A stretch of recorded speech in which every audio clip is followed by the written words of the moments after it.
I want to dig a little deeper as to what's really going on behind the scenes when you run this loop.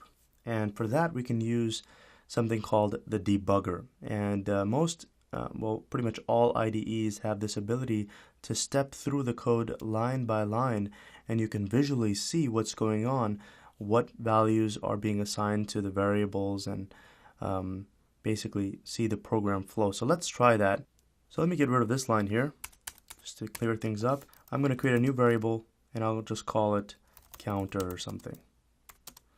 And I'll give it the initial value of 0. And inside of this loop, I'm going to say counter is equal to counter plus 1. And this, of course, is essentially the same thing as if I was to create a temp variable here and assign that to that, and then assign temp to the counter. It would essentially be the same thing, right? So just so we have more lines to see and more lines to step through and understand how the debugger works, I wanted to add this extra stuff here.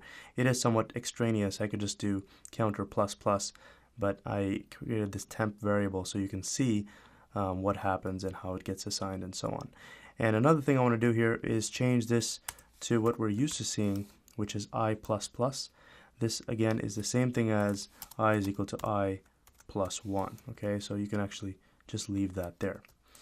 Now we need a breakpoint, and what the breakpoint is basically when you kick off the debugger, as soon as it sees the breakpoint, it will pause the program execution, and I'm going to set the breakpoint here right on this line. And all you have to do is go to the left of these numbers, depending on if you have the line numbers turned on or not. Just go to the left here in this gray bar and double click, and that will create a breakpoint.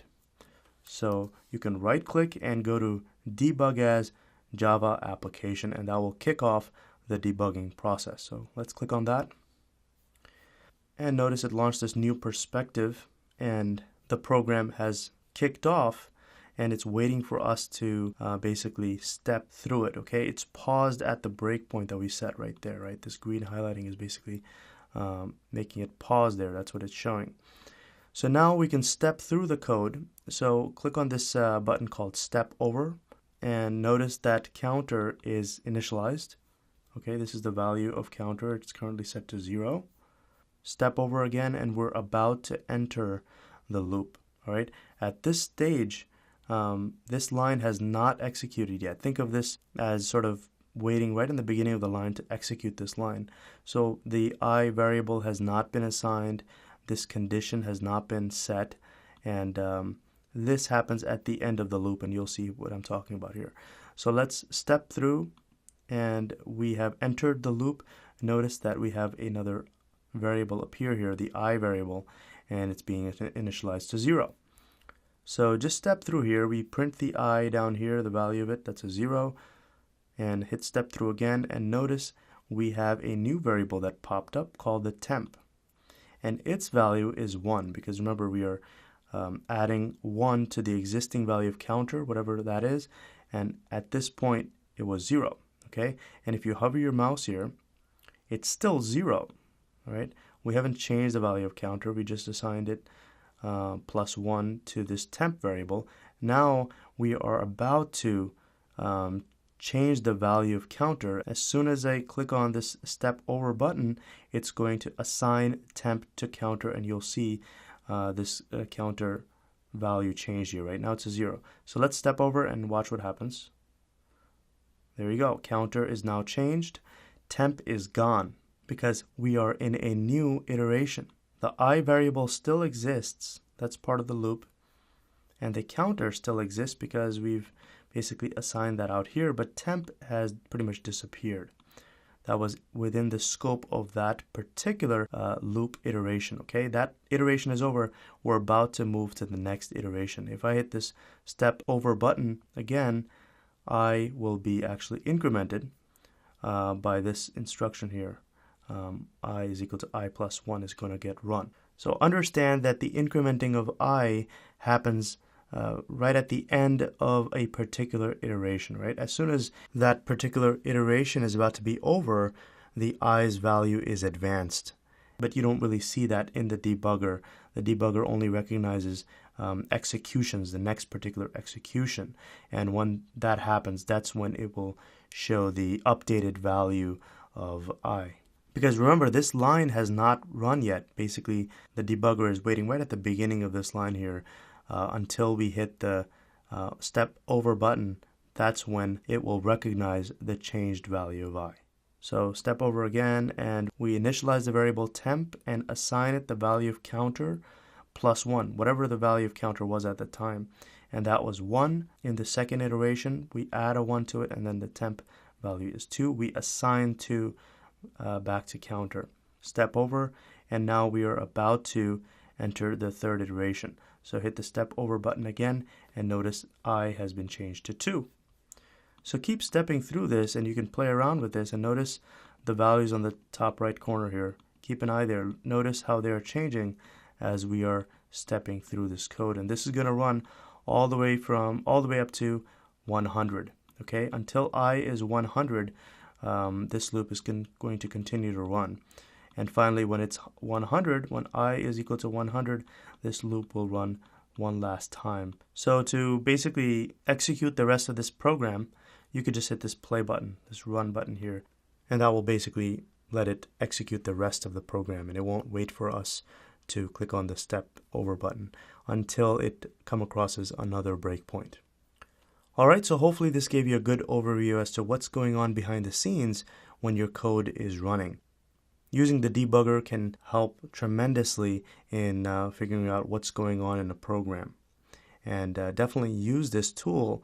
It's available to you to solve some of the puzzles in the course. So I want to continue to talk about loops. There's a lot you can do with these. So I've stopped the debugging environment, and I've sort of cleared up the screen here to make some room for new concepts. So let's create a loop. And I will say that we'll initialize a variable called idx is equal to 0. That's going to be its initial value. And as long as idx is less than 100, this loop will continue to run.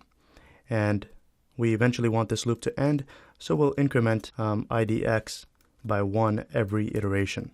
All right, so this is your plain loop. Now I can do a sysout here and print the value of idx. And of course, let's hit the play button, and that goes all the way up to 99, all right?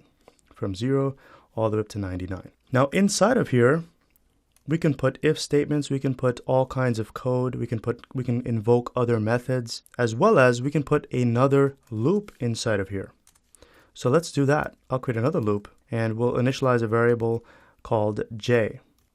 And as long as j is less than 10, this loop will continue to run. And every iteration of this nested loop, we're going to increment j by 1. And inside of here, we can have a print line statement that will print the value of this variable idx from the outer loop. So we can say the value of idx was, and then I can just put a plus sign there and just use this variable here from the outside loop. Now, can you figure out what's going to happen when I run this program? Let's hit the run button. Right, notice what it did. It printed out the index value 99 10 times, and if you scroll up, it did the same thing for 98, the same thing for 97, 96, all the way up to, from 0 to 99. For every one of those numbers, it printed this sentence 10 times. Now I can print the value of j here right inside of this print statement. Let me do this, and I'll just put something like that, and then we can show the value of j as well. So let's hit the play button again, and notice that since this loop runs from 0 all the way down to 9, right, that's what, according to this line here, that's what it's supposed to do. The value of j changes every iteration, and it's incrementing by 1. Now if I was to increment this by, let's say, 2, I could say plus equals 2.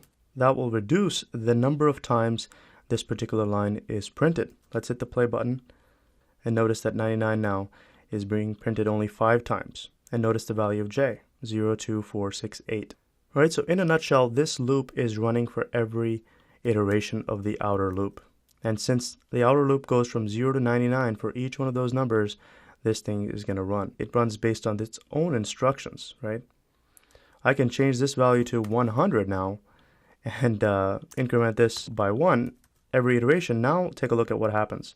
We're going to be printing a lot more values, right? The value of IDX was 99. It started from J's value being 0 all the way up to 99. So it printed basically 100 times 100, which is 10,000. There's basically 10,000 lines here. Now we can get really crazy and put in another loop inside of this nested loop, but that's really going to, you can take a guess, really slow down your program.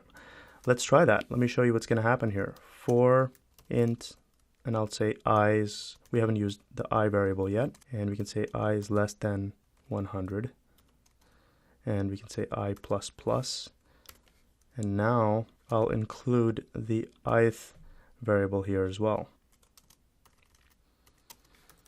All right, now hit the play button and notice that it's still running. It's significantly slower, right? My program has not ended yet. And the reason for that is this particular loop is running 100 times for every value of j, and this j is running, this particular loop right here is running 100 times for every iteration of its enclosing loop, which is the outermost loop. So things can get really hairy and really slow. I'm just going to continue to make this as crazy as possible.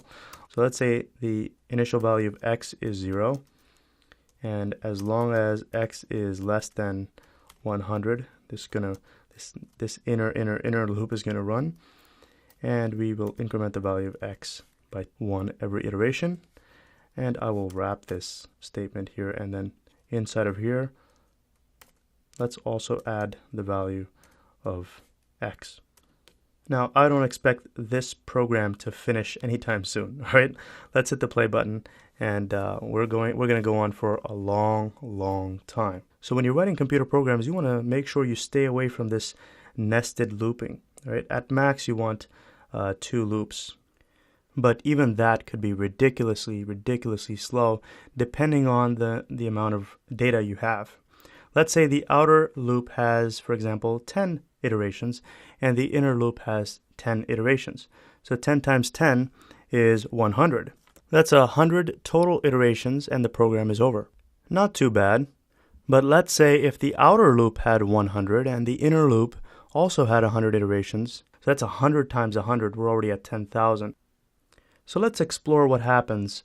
I'm going to get rid of these 2 inner loops. Right now we have, if you look at it from the inside out, we have a loop inside of a loop that's inside of a loop that is inside of a loop, okay? So I'm going to get rid of this, these 2 loops here, these inner loops. Let's get rid of those. And I want to get rid of these 2 brackets just so they line up. And right now the indentation is all screwed up, so you can press the Command, Shift, and F key, and that will sort of line up the brackets there. And since I and X, these variables don't exist anymore, let me just get rid of those.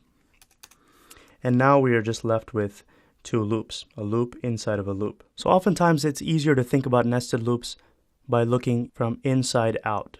And what that means is we look at the innermost loop, which is this guy right here, and we see that this line is going to be printed 100 times.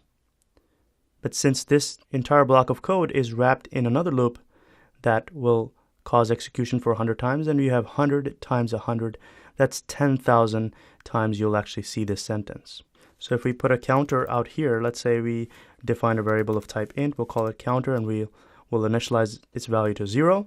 And inside of here, we can increment the value of counter. And then right outside of this loop here, once this program is about to be over, we can print out the value of counter. Like that. Hit the play button and notice that it did print 10,000 times. Now if I up that to 1,000 and I make this 1,000 as well, that's 1,000 times 1,000, that's 1,000,000.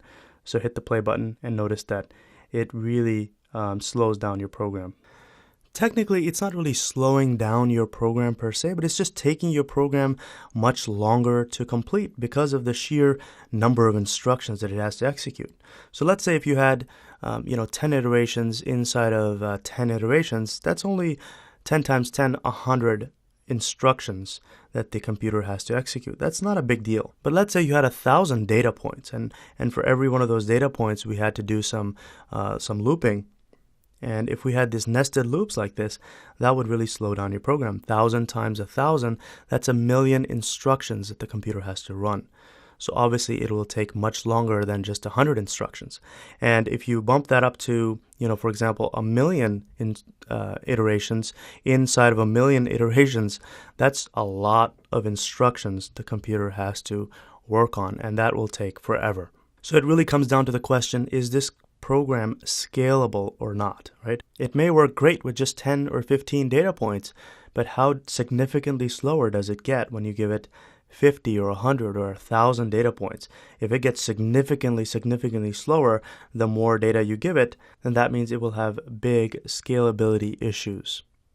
And oftentimes you can be certain that, hey, this piece of code is only going to see 5 or 6 data points, so it's not really a sticking point, but you never know how much more data your program will get over time.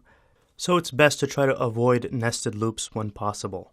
There are problems out there that just require you to use nested loops. There's really no way around it in certain cases. And for those things, you can maybe reduce the number of iterations. Look for ways in being able to reduce the number of iterations by using conditions that if this is true, then you don't have to continue running this loop. We looked at the break statement, and oftentimes you can break out of a loop prematurely because a particular condition has been met, and you don't have to run all of those instructions that are still pending.